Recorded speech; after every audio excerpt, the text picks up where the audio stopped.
ఒకప్పుడు సౌత్ ఇండస్ట్రీలో అత్యంత పాపులారిటీ సాధించిన హీరోయిన్లలో మీనా కూడా ఒకరు. ఈమె పేరులాగే మీనా కూడా ఎంతో అందగత్తె. ఈమె చేసిన ఎన్నో సినిమాలు ఇండస్ట్రీలో అద్భుతమైన హిట్లు సాధించాయి. అలాంటి మీనా తన కెరియర్ మంచి పొజిషన్లో ఉండగానే విద్యాసాగర్ అనే ఇండస్ట్రీకి పరిచయం లేని వ్యక్తిని పెళ్లి చేసుకొని సినిమాలకు దూరం అయ్యింది.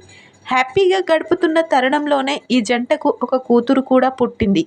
ఆ తర్వాత మీనా సెకండ్ ఇన్నింగ్స్ స్టార్ట్ చేసి దూసుకుపోతున్న తరుణంలోనే కరోనా అనే మహమ్మారి వచ్చింది. ఈ సందర్భంలోనే కరోనా వల్ల తన భర్త విద్యాసాగర్ ఆకస్మిక మరణం పొందారు. దీంతో మీనా జీవితం అగమ్యగోచరంగా మారింది. అప్పటి నుంచి పలు సినిమాల్లో నటిస్తూ దూసుకుపోతున్న ఈమెపై అనేక రూమర్లు వస్తున్నాయి. మీనా రెండో పెళ్లి చేసుకోబోతుందని, తను చేసుకోబోయేది నటుడు ధనుష్నే అంటూ అప్పట్లో వార్తలు వచ్చాయి. కానీ వాటిపై ఎప్పుడు కూడా మీనా రియాక్ట్ కాలేదు. ఆ మధ్యకాలంలో ఒక ఇంటర్వ్యూలో మీనా మాట్లాడుతూ నేను రెండో పెళ్లిపై అసలు దృష్టి పెట్టడం లేదని చెప్పుకొచ్చింది.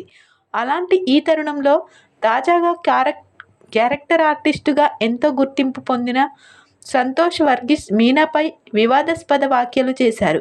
ప్రస్తుతం ఈ విషయాలు ఎంతో వైరల్ అవుతున్నాయి. నేను మీనాని పెళ్లి చేసుకుంటానని, ఆమె కూతురు ఉన్నా పర్లేదని, తన సొంత కూతుర్లా ఆమెను చూసుకుంటానని చెప్పుకొచ్చారు. ప్రస్తుతం ఆయన చెప్పిన మాటలు సోషల్ మీడియాలో వివాదాస్పదమయ్యాయి.